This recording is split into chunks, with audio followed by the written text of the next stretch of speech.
A giant skeletal eagle suddenly burst out and grabbed two girls, carrying them through a blood-red mist. Darkness turned into daylight. Surprisingly, the girls weren't scared.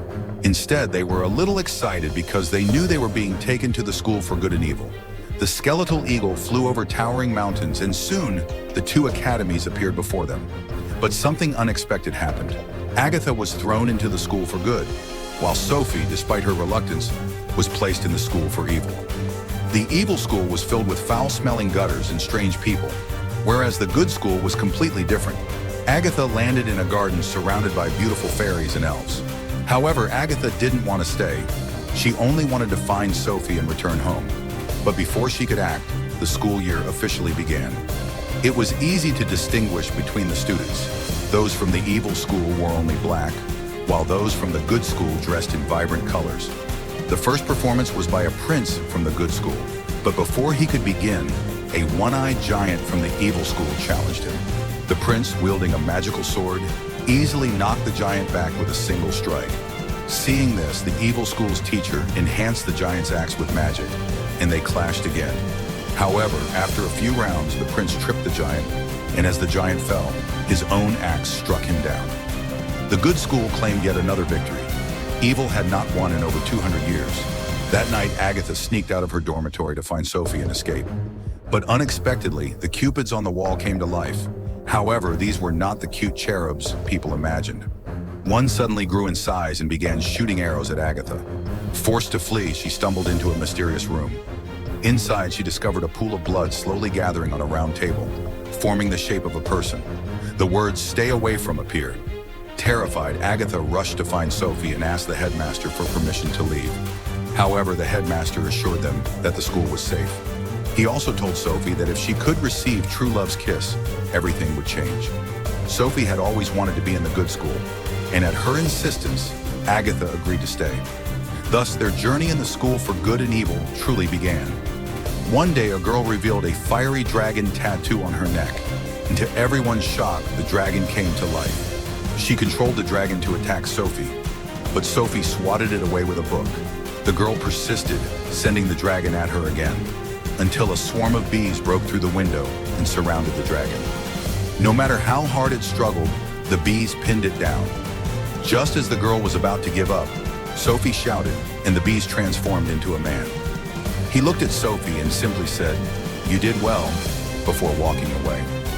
Even the teachers were stunned.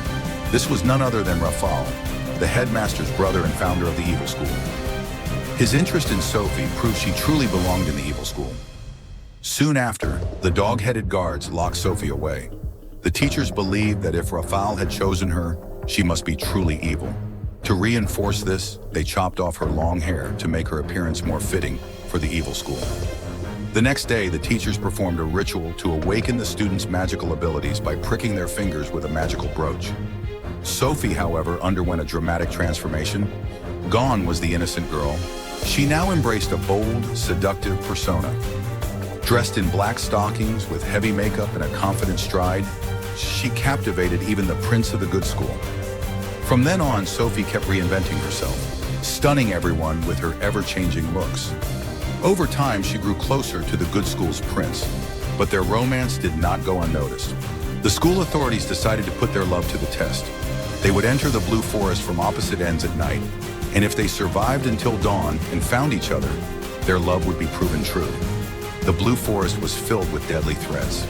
Sophie walked into a field of beautiful flowers, unaware they were man-eating plants. She barely escaped, only to find herself in a pumpkin patch, where a pumpkin-headed creature, even with just one leg, lunged at her with a scythe. Just as it was about to strike, a bird swooped in. Agatha had come to her rescue. The two fled, but then they heard the prince calling for Sophie. Just as Sophie and the prince were about to reunite, the pumpkin creature attacked again, knocking the prince's sword away. He shouted for Sophie to retrieve it, but she was too terrified to move. Seeing him struggle, Agatha rushed in and handed him the sword. The prince defeated the pumpkin monster, but in the process, he realized it was Agatha who had truly helped him. Disappointed in Sophie, he withdrew from the trial. Furious, Sophie blamed Agatha for everything. Their friendship shattered. Later, Agatha discovered a girl trapped in the form of a fish.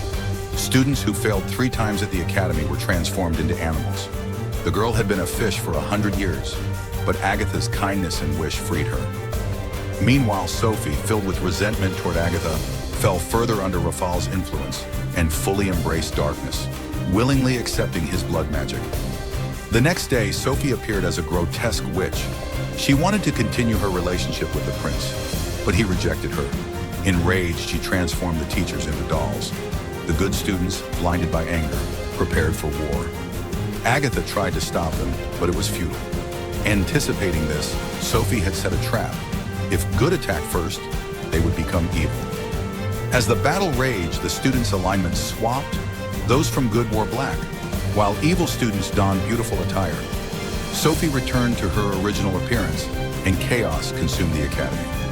Sophie then set her sights on the headmaster, only to discover he was actually Rafal in disguise. He had manipulated her all along, hoping to gain absolute power through her true love's kiss. When Sophie kissed him, the school began to collapse and many students perished.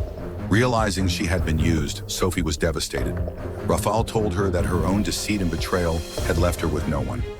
At that moment, Agatha arrived.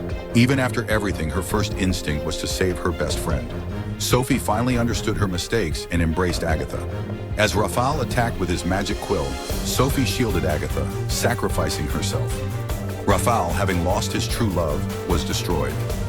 Miraculously, the school returned to normal, and all the students were revived.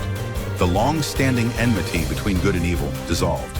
The prince tried to re-enter the scene, but Rafal struck him down. Just as he was about to finish him off, Sophie, using her last strength, passed the prince's sword to Agatha. She leaped into action, delivering the final blow to Rafal. Good triumphed once again. Agatha wept over Sophie's body, but her tears miraculously brought her back to life. With the school no longer divided, Sophie and Agatha chose to leave, returning to their childhood village. They remained inseparable best friends. However, as a portal opened, it was clear their story was far from over.